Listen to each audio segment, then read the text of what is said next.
Alrighty, howdy y'all. This is Texas Tammy, Realtor with Century 21, and we are here with the Inside Texas Real Estate Podcast, Episode 3. And we have a couple of guests today. We have Matt Kern, Freedom Title. Hello. Mary Buffington, Freedom Title. Hello. In Denton. And also Kim O'Rourke with Cultivate Mortgage. Yeah. Awesome, you guys. So we're going to dig in. We're going to do these a little bit different. Now, Kim, you have a Reddit story because we're talking with title folks, right? Yeah. What is this horrible, interesting Reddit story? I read it too, by the way. Yeah, I was like, I would be interested. Yeah, what do you think? I always find the real estate subreddit interesting. They've always got some good stories on there. So this one was from a first-time home buyer. Okay. And they say closing in a few days, and it turns out the tax assessor map and the legal description in the chain of title do not match. Around 30 years ago, only the lot with the house on it was referenced. The other portion is still owned by the seller from 30 years ago. He unfortunately has since passed. Since then, the house has been bought and sold multiple times, with taxes being paid on it the whole time by whoever was living there at the time. This could be an expensive headache down the line. I'm having second thoughts now about this house, and they're thinking about canceling the whole contract. And obviously working in real estate, I thought, well, that's a question for your title agent. Yeah. it's a good one. Well, that's kind of scary depending on how many times it's changed hands, because did no one get title insurance? Because an escrow agent should have caught that, a title examiner. It can be cleaned up. You just have to go back into the records and find that original owner and any heirs that are in title, and you just get a deed. It's the legwork that's going to be the most time-consuming finding heirs, because I've gone through that. No, I bet. Matt? I saw one time in Frisco where the builder sold the two lots. There was a house on both of them, and then they were at the end of a phase. But the house at the very end of the phase on the block, next house to it, both houses were deeded to the other one. So the other owner to the east of the last house, this guy owned this one and this guy owned this one. And they didn't know it until the surveyor went out, because the existing survey was missing an easement. And so when the surveyor got to the house of the owner who's selling, it didn't match up. The house position on the plat didn't match up with the lot information from the title company. And so when they told the seller, looks like you might not own this property, your neighbor does. So they started looking up, and sure enough, that's what had happened. So the builder had their own title company, and that title company closed both of those. And Wow. and so then the house sold already once. So when the one to the east sold already once, this one on the end had been there the whole time. So like 3 or 4 years passed, house sells, no new survey. So they just used an existing survey. Nobody checked. And anyway, so when they figured that out, so then the house that was selling couldn't sell until the title company cleaned up title on both, because the house to the west had to revise their deed for the right lot, legal description, and then they had so seller paid for that to happen for this guy. And what I heard was this guy would talk to the seller of the other house for like a week, because they thought they were trying to rip him off before they left. Gosh. And so anyway, they finally got it all figured out. So this one finally refiled, and then allowed this one to refile, and then they had to close on it to the new buyer. Wow. And that delayed everything by 2 or 3 weeks. And these people are ready to move, boxes in the garage. Oh, my goodness. Yes. So it might not just be an on-the-ground problem. It could be a legal problem too. Oh, yeah. That's why you have to have a title company to be able to find out, do the legal research, and look at everything and observe what's going on and go from there, right? Yeah. And thank goodness they Yeah. had to send a surveyor out because they're the ones who found the problem. Yes, yes. Because I've seen, like, on a contract, if it's lot 7 and part of lot Oh, 8, yeah, if they you don't got- put the part of on there, then only lot 7 gets searched. And that will cause a problem with the legal description too. That did happen on a transaction I had where, like, almost a third of the backyard didn't get conveyed at closing Yeah. because Oh, no. the contract wasn't completely filled out Wow. right. So you had to go back and then do the research and correct it.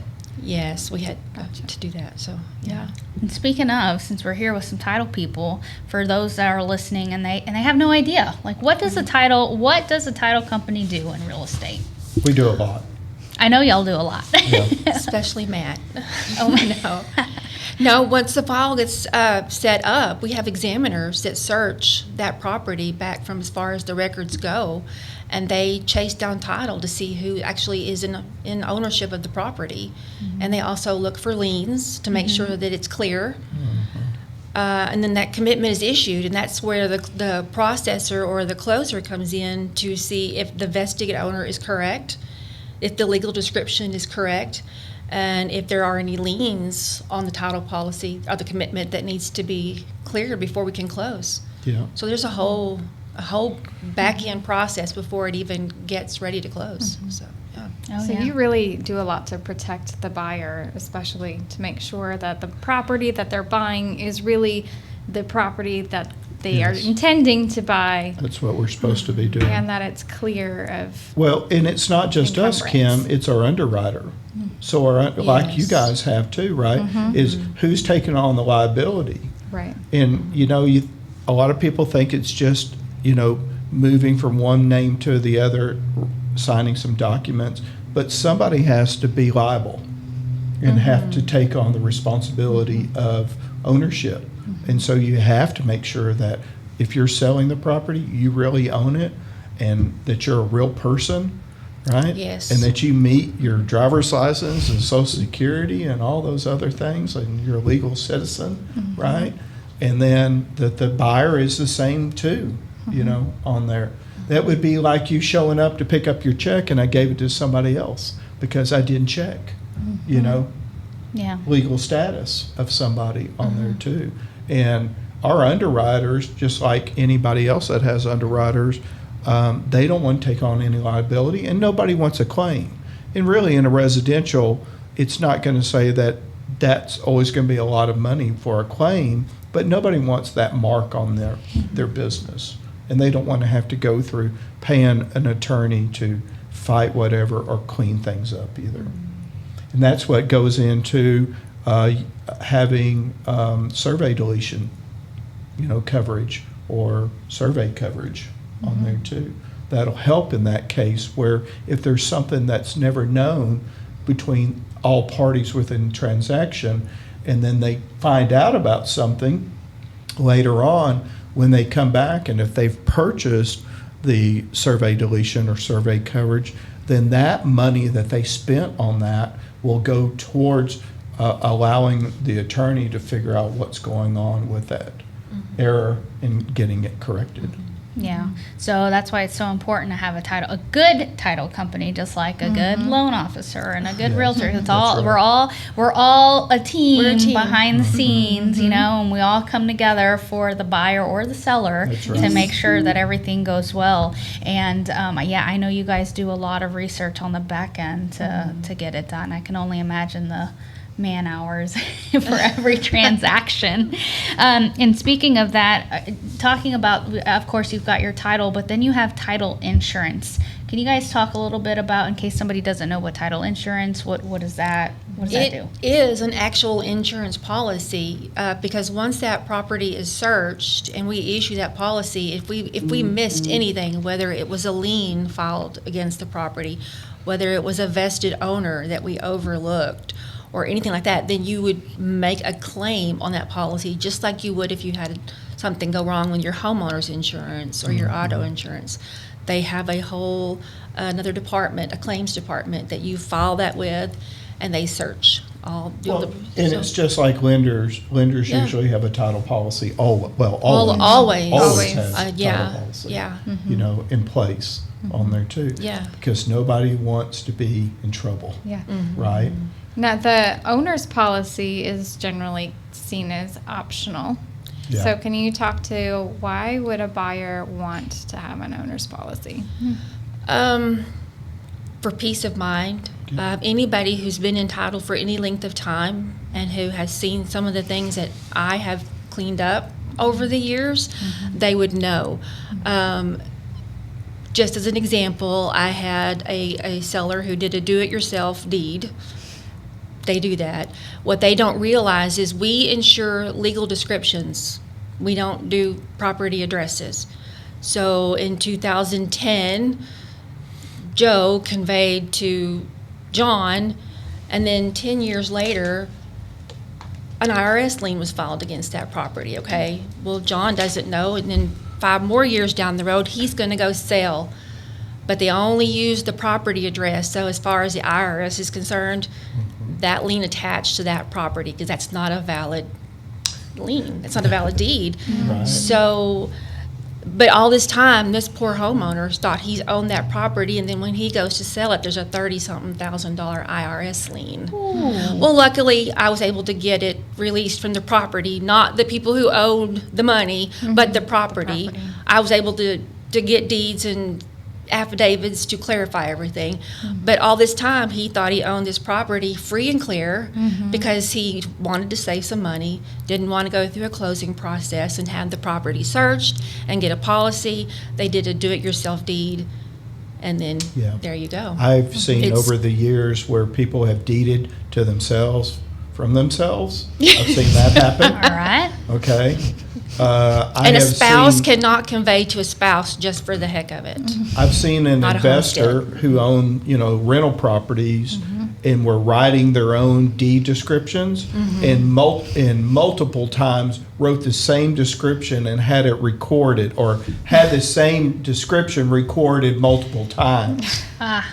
Like, that's not that property. That property's not even the vicinity of that other one. Yeah. But they had done so many of them, it just got passed on Copy-paste. like that too, Well, right? Isn't I- that yeah, crazy? Copy That is paste. No. crazy. Yeah, I just like- gotta say, Not a time for copy paste. No. It ain't gonna there fly. is No. one subdivision in a county that I'm not going to name, but not only do they do-it-yourself deeds, they'll do it on yellow notebook paper Yeah. and file it. And the That's- county clerk has to file it if it's notarized, and it's just not really a legal binding document. No, or quitclaim deeds. We don't Right. recognize this. No. You just pencil it in on Yes. yellow paper. Yes. I'm going to give this to, I mean, they do have holographic wills, that you could, but not on a deed. Yeah. No, you can't do it. And for those that don't know, explain what a quitclaim deed is. Yeah. Go ahead. Well, I mean, we don't recognize them. It's just where I'm giving you this property, but I'm It's not a insuring transfer. it. It's a just legal transfer, It's just saying, but- I'm giving it to you, but I'm not insuring it. You know where I've seen it legal before is like when a transportation company, like the trains that go from Denton to Louisville, right? When they were taking right away for their trains, they were using quitclaim deeds through that, just to get through it. So obviously government entity Yeah. can do some of those kind of things, but when it comes to a transaction between two parties, like especially residential, it's not honored. Right. Yeah.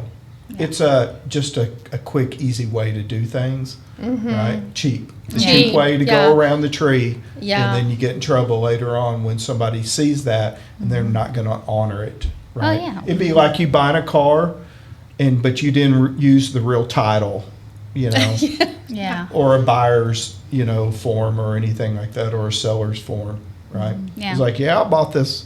Yeah, I paid cash for it. Okay, where's the title? Oh, they just wrote down a bill of sale. Like a bill of sale, yeah. And not even a bill of sale, because a bill of sale could work in some cases, but it's not even a bill of sale because nobody signed it, Yeah. or nothing's notarized, those kind of things too. Yeah. Right, so, But again, hiring, you get what you pay for, right? You get what you pay for. That's right. It sounds like these guys didn't pay for anything, and they, Yep. it came back. I was just helping an agent today, and I was looking at some raw land, and I was looking at the property. The lots are platted in a subdivision in a local town close by here, and the deed that was purchased, it was a cash deal. It said cash deal and no title commitment. So That's probably like a special warranty deed. it was not. It was Was a it? warranty deed, Really? not special. Yeah, Oh, my because I gosh. looked it up and showed it to them. But I'm just saying is when you're buying land, especially raw land, that's really important to do it, especially when it's not subdivided and platted per county or city requirements. And you don't get a survey either, Oh, yeah, you were That's asking. dangerous. Yes. Because a yes. lot of times from back in the days when I was surveying, you would go do the survey and then the actual legal description and what was actually measured on the ground were two different things. Yeah. Right? So then you had a discrepancy in acreage. And a long time ago, a lot of old deeds didn't even tell you what the acreage was. It just gave you the description. Yeah, from this tree to that tree over To there, the the second Right. tree to the Yeah. X marks the fence. spot. And if they had dimensions, but what was the intent, right? Like if it says 10 acres, the intent was 10 acres because it's recorded and documented. But if it's so vague, it doesn't even tell you the acreage. Well, what if those dimensions were wrong in somehow or another, and then you go out and it's fenced, but the fence dimensions don't match what it says on the description? It's it's just you're asking for trouble. Oh yeah, Yeah. yeah. And I know surveys because you used to do surveying and all that stuff. I mean, it's very important to look because there's so much information. Because people see a diagram, and they're like, "Okay, cool, it's in the boundary," and you're like, "Well, Yes. let's Yeah. make sure there's no Yeah. easements there. Where's the gas main? Right, Where's the we yeah. can do a whole podcast Whole just on podcast. surveys." Oh, Yeah. yes, for sure. Yeah. Yes, and with that, because you're searching on the survey itself, talking about searching, with title searching, what are you guys looking for on the title? What are some general things that y'all are looking for when someone's opening title with you guys? What Yeah. are they looking for? Well, we're looking for the vested owner, okay. and then we'll search the deed records also for any kind of mineral records. We do not insure minerals, but if they're filed of record out there, we put them on Schedule B as exceptions. It could be an electrical easement, a mineral lease, anything like that. We also look at that survey, if one is provided to us, to make sure that any easements that are referenced on the commitment or survey, they match up. If not, if it's referenced one place but not the other, they'll remove it from the commitment. Okay, so we're looking at that. And then again, like I said, we're looking for liens to make sure whether it's a child support lien, just a mortgage or anything like that. We search by name, first and last, and a legal description. It could be somebody that's got a name is slightly similar to yours, and if it's a judgment lien, they'll put it on Schedule C as an item for me to clear, and I can usually do that by validating like a social security number that it's not the same person. So, Yeah. And now what are y'all up against too as agents and lenders and title is solar. Solar panels. Solar. We all go, oh. nobody likes solar panels. And you have a loan on your solar panels, Yes, right? yes. On your 1,500 square foot home, and you have solar panels. I mean, if you guys have solar out there, I mean, good. Yeah, that's whatever floats your boat. But I'm Right. just saying, there's a lot. Just From with our everything. perspective, yes, they're not a good thing. You got to Yeah, make sure. because in okay. a lot of cases where they won't close on anything until the solar panels are paid for. Yes. It's complicated because who owns the loan could be different from who owns the panel, which the answer to both of those questions might be not the homeowner. And if the homeowner doesn't own the loan, but they're making the payments on it, like to a builder, maybe the builder carries the loan, but they're making payments to the builder. The builder might still own the panels. The homeowner might not own that. it's complicated, and sometimes it is the homeowner that owns them. But Yes. there's a lot of questions there within And the sometimes whole, the equation. homeowner doesn't know enough to know that those have to be paid off at closing, so they think they're getting X amount of dollars once we get close and funded, only to find out they're getting $30,000 or $40,000 less. Yep. And tell me how much more money you're going to get for a house with solar panels on the roof than you are with a house without. They cannot be added to the value. Kim, Dun, don't dun, say that. It's not allowed. Kim, you need to say that louder. You're whispering. wow. They cannot be added to the value. For the people in the back, in case The anybody. appraiser will not add the value to the home. I'm sorry. Yes. No. Wow, So, Debbie Downer. Not allowed. where's my Personal I need like a property. sound I on know, my right? board. Can we get some sounds in here, producer? Right, on that too. Okay. Yeah, so good thing you guys brought that up on solar, and on the loan. Again, when you have, whether you're buying or whether you're selling and a property has that, again, doing your research beforehand. If you're going to put the house on the market, if I had somebody, first thing I would call our solar people, loan officer, and title people. What do we need to do before we put it on the market? Because that's good information for. Yeah, you better be prepared if you're listing that or selling your home and you have that in place. You Or better know far everything before that's- you're listing or selling. Yeah. If you're thinking about getting solar Yes, on your yes, house, yes. call us. Yeah. Even Yes. if it's a long time down the road. Well, hopefully a listing agent will, obviously know that you see the panels on the roof. Yeah. And you're going to have to start asking questions Yeah. to be able to go to get prepared for that. Because as a listing agent, you need to disclose. Should I say that again? Disclose. Yeah. How many times do you need to disclose? As much as possible. You can never Exactly. not over disclose. And while I'm Exactly. not a big supporter of solar panels, I think if you're going to do that, get the ones that you put in the yard. You know what I'm saying? Don't get them on your house. Well, but also if you put it in the land, anyways. Okay. I mean, I we mean, have a whole That's thing a whole on thing. It's a You need problem to no matter have- what, You need but- to have a podcast on solar solar. because we need an insurance person in the midst of that too. Yes. Because Yes. And a what if- roofer. And a roofer, Yeah. because what if you start to have, so you got solar panels, then hail comes through, then you have damaged solar panels and damaged roof.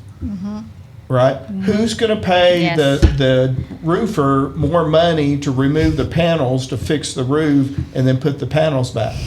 I thought the solar panel company could only be the ones to remove those and put them back on Okay. because it voided the warranty. That's what I Okay. was told. I don't know All that's for right. sure. Well, we're not solar people. No, Yeah. we don't So know. we need to have- Excellent questions for solar. Yeah. Dis- disclosure, none of us are solar people. These are just our own opinions. Don't come Own after opinions. us Yeah. in the comments section. That's right. If you have a home with solar, good for you. I'm Yeah, just saying. good. No, that's fine. Yes. Now, so we were talking about title insurance. Now, because of insurance, what's the difference between a lender's title insurance and y'all's title insurance? Ours is better? I don't think that's the. They're the same. It's the same. One- It's just who's protected. Yeah, Yes. that's the only difference is and a lender will want certain endorsements on their policy for the like tax deletion or survey coverage, which is free on a loan policy for certain survey. A survey deletion is, but yeah, that's just the same coverage. Just if a sales price is $325 and loan amount's $315, then their policy is only going to be for $315, while the owner's is issued for $325,000.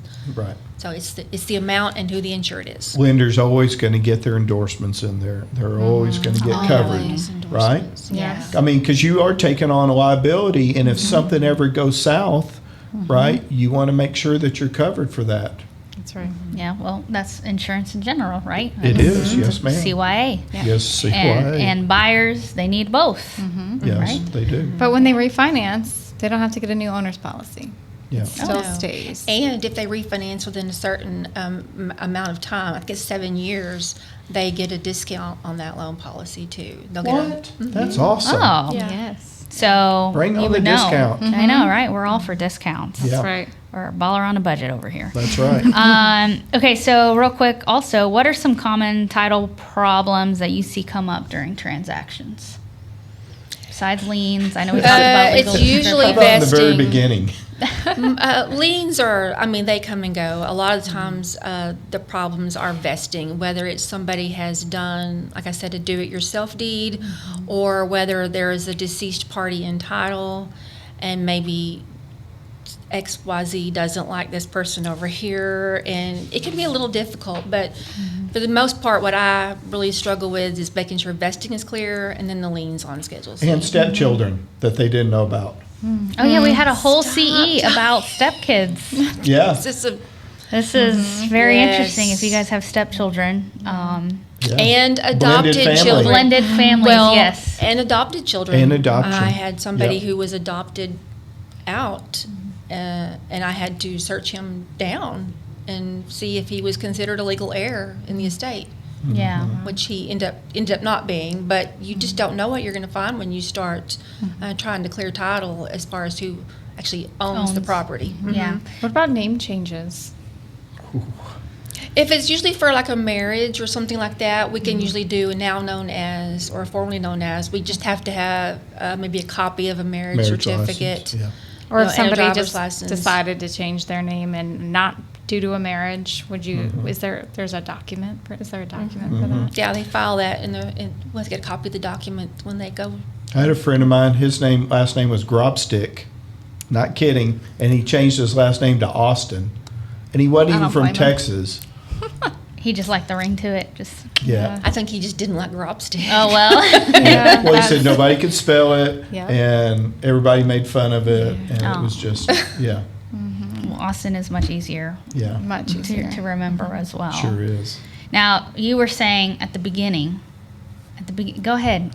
What were you talking about at the beginning when they At the opened beginning, title? well, so I want to get your opinion on, when you're talking to a buyer, right, and y'all write a contract on a house, how do you tell the buyer about, oh, you're going to need to take escrow and option fee money to, so we just went through, over a year ago, where now we can combine both together, right? They can write one check. But sometimes they don't even know how much they can write a personal check for, or how much they need to get a cashier check for, or when they need to get a cashier check. Or they bring cash and we don't take cash, right? Got it. Title companies don't take cash, No. right? We don't take cash. Now, as far as the earnest money and option, we can take any kind of check or money order. It's only when you come to closing that you have to have an actual cashier's check if it's over $1,500. Because the earnest option, we have time for that money to clear the bank before closing. Whereas the day of closing, no, we cannot take anything over $1,500. How about Zelle? We don't do Zelle. We don't. We I do don't, Cash think, App. I don't think you'll have We do Venmo or Zelle. Cash App or none of those. No Zelle. We don't take any. But of that, usually, sorry. as a buyer's agent, before, when we're sitting down and do our first time home buyer consultation, that's the first thing I tell them, because I think about it as a 10-step process, and right when we're going under good. negotiation, that's around step 5, right? Because they've Yeah. been pre-approved, all the things. But I tell them, once we go under contract, your earnest money and your option fee money are going to be due within the first 3 days. I not only tell them when we're at the house, your earnest money and option free money are going to be due, right? And when they're writing the contract, don't forget your earnest money and your option money. And then once we're signing, I send them a text and an email that this is how much it is, and this is the total, and this is your title company, and check, no cash, wire. Some of them, like you guys, y'all have We have Zocom. Zocom. Thank you. Yeah. Yes. Not Zelle, but another Z app. Right. Yes. It's a Zocom. It's Yes. just an app that you can wire money through. Yes. Yep. So every title company is different, but and it's so important. And once you get executed, the title company and loan officers, everybody's on board. Hey, yay, we're under contract, and now the real work begins. So that's how Yeah, it's So- good. And how does that go for you? That's great, because you know what? By the time they know it, they're ready. They're like, I'm sending in my option money, right? And I was like, that's right. So Right. you're Quit good to bullying go. me. So why do they pay the title company and not the lender? I got lots of questions about why I'm not bringing you good the cash question, to Sam. close. That's Why a am I good not- question. You know Yeah. why? It's because we like to handle all the money. Because we want to make sure that you get paid, we all get paid. The lender, has the money. Because Yeah, as an escrow officer, we are the neutral third party That's right. that has to be the That's go-between right. between everybody. And Tammy wants to get paid. I do. I like to get and paid. we want to get paid, and you want to get paid. That'd be great, You yeah. know, lien holders want to get paid, right? Payoffs need to be taken care of on there too. And so I guess that gets into CDs, right? In a closing disclosure and making sure Yeah. that yours and ours all match up Yep. at the Yes. very end. Because when you close, a lot of people get this idea that when we close, everything's done. And it is not done. When you own is when it's funded. Yeah, it's closed and funded. Funded. Yes. And Yes. funded is the also Yes. a key part. When you get the Yes. phone call from the funding girl or funding guy and Yes. they say, Funded. we have funded you, you're good to go. Have you ever had that difficult seller who says, well, I'm not giving the keys over until the money's in my account? Didn't we just have one? I felt like we just had one, girl.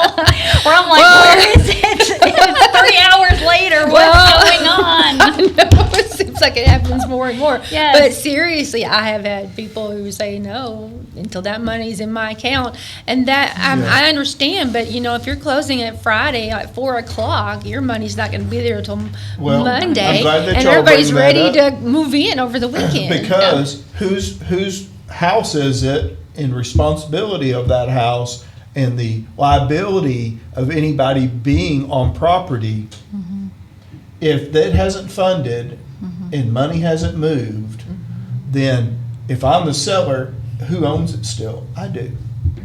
Right? And if you're the buyer and you come along and get hurt on my property before it funded, I mean, it could happen that way, right? Then I'm responsible. Yeah.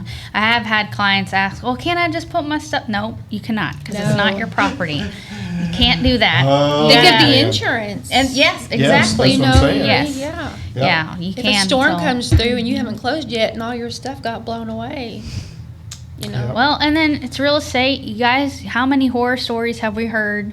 People sometimes, if a transaction, if people were button head the whole time, we finally have it, and Wait, didn't we just have one of yeah, those? we just had one of those. So, Mary, this is not a good thing for us. Yeah. No, but things happen. Anything That's can right. happen. A in real estate. storm. Never. I used to hear these stories where the inspector would go out, do their inspection, go through the report, do the walkthrough, blah, blah, blah. And then a week or two would go by, a storm has come through, hail has destructed the roof, and then the buyer shows up to move in, and the insurance people come out, take a look at the house, and they're like, your roof has got some major problems. And then they go back to the inspector, well, you didn't say that there was anything wrong. And they're like showing you the pictures. Well, we walked the roof. There was nothing wrong. A storm's been around, hasn't it, lately? How did you know? They go back and look on the weather reports, and sure enough, storm had come through. Hail was hit. Yeah, Yeah, it's things happen. things happen. I saw one on TikTok of a girl. She just bought her home. Okay, just signed paperwork, waiting for the seller, and it was like over a weekend type of thing. And then the house burned down. I was like, oh, she went viral because everyone's like, well, then do you even own well, at this point, you don't own a house, but neither does the seller. You know, like things happen. But yes, insurance is always I important. can tell you a story where we had done a survey one time when I was in surveying, and there was a house on the property, and lightning hit it, and the house burnt down, and the buyers had not paid us yet for the survey because they were going to pay at closing, and then they decided not to buy it because the house burnt down and never paid us for the survey. Stuff like that happens sometimes. What but did y'all do? Were y'all like, where's my money? Ate it. Or y'all just ate it? Yeah, we had to eat it Yeah. because there was never. They're not. It was the survey was ordered through the title, and there was no contract and no agreement between the surveyor and the buyer paying the bill, so they didn't really have to pay it. That's why I send that survey authorization form. Yeah. It says that you're responsible for that regardless of whether or not you close. And see, and then that's why there's so many forms in real estate, right? Like, Yeah. Because There's a lot something of is there's a forms. lot. There's a lot. Yeah. There's a lot. Yeah. Okay, so now speaking of, I know you guys are checking the people, the owners and stuff like that. What happens to, like, because there's a lot of fraud that's coming up in title.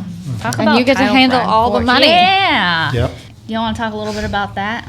Title fraud? What in particular are you, like, a seller not really being in title, like it's a fraudulent sale? Yeah, like, that's because one it's, type. it's happening a lot, especially with land lots, right? Vacant land lots. Some guy saying, hey, my land lot, my 5 acres is available for sale. Oh, Buyer goes yeah. in, they're under contract, and then you're like, wait a minute, seller isn't matching actual seller. Well, we just started a new process where if it's vacant land and it's a seller, especially if there's no lien or anything against it, there's a new program that we're using where we contact that person, we send them an email and say we're going to be sending you a link through text, and you have to take a picture of yourself while you're sitting there, and it better match up to your actual ID. Oh, wow. Yeah. So, like, the picture from the link, that has to match. You got to take a picture of your ID, and then you got to take a picture of yourself, and it all has to match up with who's in title Or too. else. Yeah. You're out of there. You're Yeah. out. And Right. so many Popo. counties these days, they offer that where you can go in and sign You can up for the sign up. fraud alerts. Yeah. I highly recommend that everybody Yeah, does go look that. on your CAD district's website, and you can look for fraud alert on there, and you can sign up. So if my name is ever used in a transaction and is filed one way or the other, where I'm a seller or a buyer on there, it'll send me an email, notify me that there's been a fraud alert with my name. Am I the one? Is that really Is that legit? my Yeah. name being used? In Wow. there, because there can be a lot of people that have the same names, except for Yeah. you. But you know what I'm saying. So But especially if there's vacant land, we Yeah. are really watching that. okay, so for something certain. else you're bringing up about that too is homeowners who have a house that is vacant and they don't live in the state. So they live out of the state, and these predators are going out there and finding these homes and then putting them up for lease or for sale because the owner is not been around and not paying attention to what's going on, and they chase it down that way. So they find them like that, and then here comes a homeowner going to sell, and the listing agent comes out to meet them or meet somebody or look at the house, and there's squatters in the house, and then they have to go through that trying to getting them out. Yeah, the whole eviction process Yeah. is a hot mess express. Right. And they never had a contract in the first place to live there, except a fraudulent one through the person who they dealt with. Yeah. Yeah. There There are I don't- lots of red scammers are flags. always scamming Yeah. people. Scammers be scamming. Yeah. And so just making sure that they're always, we are protecting ourselves. You're going to the if those that don't know what CAD, it's County Appraisal District. Go to your county and sign up. And if Yep. not, I'm sure if you can call them, I'm sure Yeah. they probably. You can Google fraud alerts for whatever county that you live in, and you'll find it in there. And then you just set up a link. I did it when I sold my property a few years ago, and then I bought another one. And matter of fact, when I sold and the other one showed up, it gave me an alert. Like, Oh, that's hey, by the good. way, So it's like I knew that it worked. Yeah, it's We had working. somebody That's that good. just put their property into a trust, and they got the alert. So they're like, oh yeah, that was us, that we did the deed putting it into a That's trust. good. It's like the credit card, how you have like people, Yes, is this you spending exactly. this money? That's right. Accept or deny? Yes. Yes. No, that's Yeah. good. That's Yeah. good. That is good. Yeah. So we've got identity theft as one type of fraud, but also with you handling most of the money in a transaction, I'm sure you're a target for fraudsters who are trying to insert themselves somehow into receiving money. So can you Yes. talk a little bit about that We process? only send anything with wire instructions, any kind of banking information, it has to go through an encrypted email. And like we also make sure certain parts of our account number are not included on those wire instructions, so that somebody actually has to physically call up here and speak to us and to get those numbers. Yeah, we Yes, wire can't fraud. be too careful. Yeah. We also, there are certain banks and things, cashier's checks, we call, if there's a certain amount, we call and verify that that's actually a valid cashier's check. Because I have seen them and they look legitimate. Yeah. There is really some counterfeit goods. I mean, Yeah. there's good counterfeit out there that people just. I mean, bad It looks counterfeit, real. but it's Yeah, it's convincing. bad. Yeah. It is, It looks real. very, Yeah. a contract not in, when I was here, but came in that they sent the contract in with a cashier's check for the whole sales price, which was odd Yeah. because that doesn't even take into account your closing cost. But Right. then he said, "Oh, I only meant to send you the earnest money. Can you wire me back the rest of it?" And I'm Red like, flag. There it is, red There's flag. that red flag. Yeah. Of course, that phone number for that person's not a working number. Right, of And then you course. start calling the bank, and they're like, that's not a valid cashier's check. But it looked so legit. Yeah. It did. Yeah. So buyers out there, always call your title company from a Googled phone number, not what even is in the email. Yeah. Y'all probably don't know this, but I think on just about every week all year long, we're getting from our cyber support, and our IT, that we have to watch a video and take a test and watch a video and take Yeah. a test. And it's always about a lot about that protection and fraud. Oh, yeah. A lot of it's that way. It's legit, and I'm sure even on the loan world, y'all, what do y'all see? Oh yeah, we have regular training on banking protections and just how to keep clients' financial information safe and secure. Lots of regulations on where we can do transactions, how we can process information over the internet. Have to use VPNs and Yeah. Yeah. make sure that everything's done privately. We always use a secure portal for uploads. Yeah, because I'm sure you guys get hacked. Y'all have a lot of confidential. Well, you Yeah. got to think about, remember back in the day when everybody, especially the Starbucks and stores like that and everything, where somebody was going to go get coffee and was like, oh, I need to use Wi-Fi. And then, Oh, yeah. And then they're getting on the free Wi-Fi Yeah. and there's somebody watching and you can get hacked so quick Yeah. and you're sending important, yeah. confidential information. I mean, a lot of that doesn't happen anymore because there's more VPN out there and things like that Or to protect. personal hotspots. Yeah, than there is than ever now. And 5G's really helped out a lot with that Yeah. too, where you don't have to have Wi-Fi all the time anymore either. But yeah, I can remember back in the day when people were getting hit from that too. It was like, yeah, you were using free Wi-Fi somewhere, weren't you? How'd you know? Yeah. Because that's what happens. Yeah, so make sure don't use free Wi-Fi at a Starbucks. End of the moral of the Or the story. None of us. airport. The Yeah, work airport's a big related. one. Yeah. No, just protect yourself. Be Yeah. smart about things and don't think that somebody's calling you asking really important information, but that it's not supposed to do that. That's why you read the notes and the disclosures from your title and from your lender and anybody else that's handling those kind of transactions, because a lot of times now they will tell you in that disclosure or in that email or transaction that we're not going to call you and ask you for personal information. Yeah. Yeah. Over Or the gift phone. cards.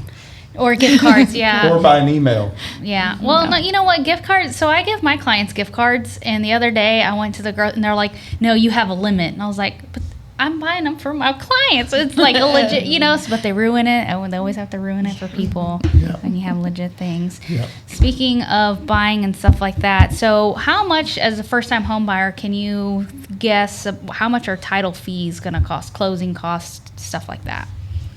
Well, the title policy, those are set by the state, the premiums are, and they're based off of your sales price. Okay. Same thing if you're doing a refinance, they're based off of your loan amount. We charge a flat fee per buyer and seller as far as our closing fee.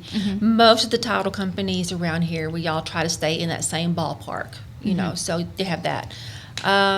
Tax certificates is the same thing. So pretty much we're all going to have around the same fees, but it's, the policy premium itself is going to be the big one, and it's based off of your sales price. And there's calculators out there. Don't y'all have a calculator? Yes. We have Yes. calculators. Yes. A lot of your underwriters and everything, they also have them where you can go on their websites and get them, but yeah. Yes. So if you're a buyer, you can go on to Freedom Title's website, Yes. look up the title policy calculator, Yep. and it'll give you a number, Yep. so I'll be Yes. good to go. Yes. And then, so say it's closing day. So what does title do on closing day? So since we're talking about closing Celebrate. day. Yes. Woo, we made it. We may, yeah. Everyone's getting paid, and everyone's getting a house, and all the things. Yeah, I'm everybody's Yeah. best friend when I'm bringing checks. Oh, I'm sure. Yeah. And then you guys are, for their closing, So they're going to show up. Mm-hmm. We're going to, for those parties in that transaction, and then Mary's or escrow officer is going to Yeah. come into the room, sit down, get IDs. I'm going to get copies of IDs. I Yeah. have to verify, and Right- they have to be right away. valid So IDs. bring your ID. Yeah, they can't be expired. No, can't. That's a great. Yeah. Oh, that is a point. great- And, Yes. I'm eyeballing them too to make sure that the picture on that Are ID ya? matches the person in the Show seat. us how you look when you do that, like that. Yeah. Got it. That's Wide-eyed. serious. I'm like Yeah. this. This is a Right, magnifier. so remember that don't be bringing in an expired ID. No. I It's gotta think be you're gonna- valid, yeah. I've had it's people gotta try be to give me their valid. credit cards by mistake. I'm like, well, I'll take it, but I need your And ID. now, what does your ID have to have? What's your ID have to have now? Are you talking Yeah, about and the a star? Yep. For the real ID, Yeah, that's the for real ID. traveling. Right. Yeah. But to If make you sure don't it's have like a Texas government issued or other state government issued ID, like a driver's license, we can also use a passport, something like that. So, Yeah. As long as it's, again, government issued and not expired. Is there anything else, as we're wrapping up with title, that you think that buyers or sellers really need to know? Or a first-time home buyer, what do they really need to know before going Take a into breath. Yeah, don't be overwhelmed. Yeah, take a breath and lean on your people, your realtor, your lender, and your title person. It's all gonna be We've got it. fine. We've got you covered. Just walk through it, do all the signing, read everything that you want to, take your time if you want to. Nobody's going to rush you. You do what you need to do, what you think's best, and just be prepared, Yeah. right? Education in real estate is really important. That's why we all take continuing education. That's Yeah. why we all keep learning so we can keep up with everything that is changing in our industry. And that way we can give better information to our clients so that they can make better educated decisions. That's right. Well, cool. Yeah. Well, I think that wraps it up. Oh, wait, real quick, though. We haven't heard from Kim. I Come was like, on, oh, Kim.